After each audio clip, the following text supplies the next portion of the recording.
America और Israel के आतंक और गुंडागर्दी के बाद सिर्फ एक कोर्ट है, अंतर्राष्ट्रीय कोर्ट, इंटरनेशनल क्रिमिनल कोर्ट, जो उन पर सुनवाई कर सकता है। और अब तक पूरी दुनिया में ऐसे बड़े बड़े मसलों पर सुनवाई सिर्फ इंटरनेशनल क्रिमिनल कोर्ट करता था।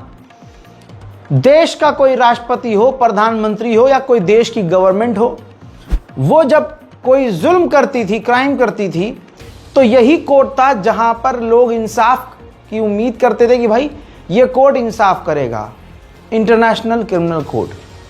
अब आईसीसी, जिसे शॉर्ट फॉर्म में कहा जाता है, इसने प्रधानमंत्री नेतन्याहू के खिलाफ और कई दिग्गज नेताओं और मंत्रियों के खिलाफ अरेस्ट वारंट जारी किया। अब अमेरिका की सरकार, आपको मालूम है कि वो इजराइल के हिसाब से चलती है। ऐसे में अब नंगे होकर ट्रंप जिस तरह से इजराइल को सपोर्ट कर रहे थे, उनसे ये भी उम्मीद थी जो आज हो गई है। अब अमेरिका तैयारी कर रहा है इस इंटरनेशनल क्रिमिनल कोर्ट पर पूरी तरह से बैन लगाने का। और अगर अमेरिका ने बैन लगा दिया तो आप समझ सकते हैं कि अमेरिका के अंदर ये पावर है कि अमेरिका इंटरनेशनल क्रिमिनल कोर्ट का ही बेड़ा गर्क कर सकता है।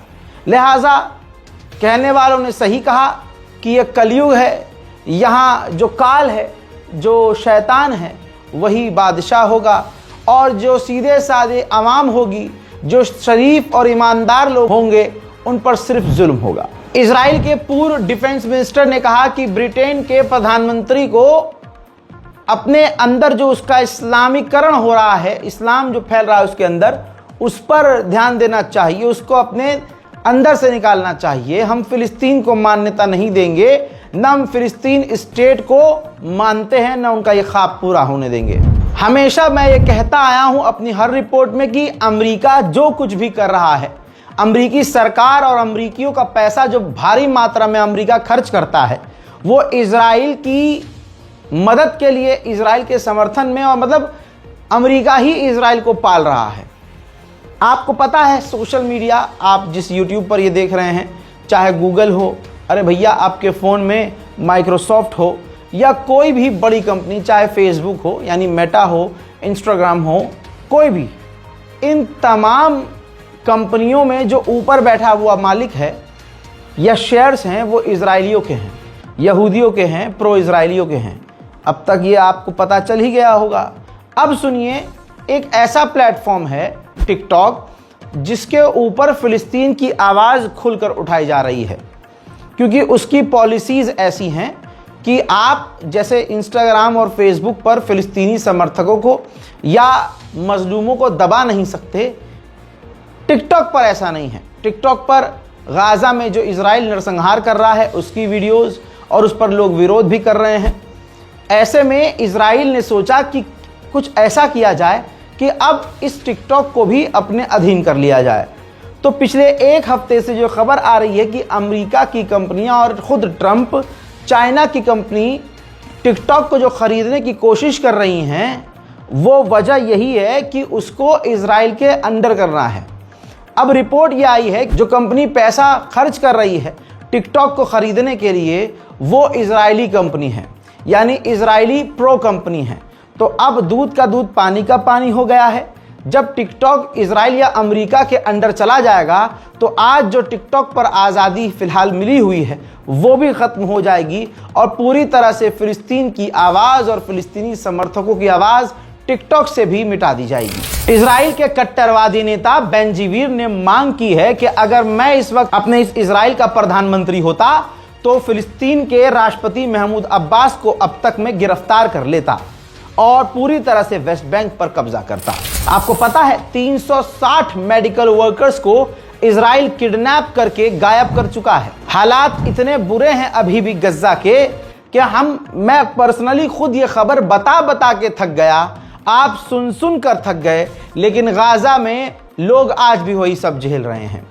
आम लोगों को आप देखेंगे कि वो बच्चे बेचारे भाग रहे हैं, गाजा के घरों के अंदर की तरफ भाग रहे हैं और बाहर बमबारी हो रही है।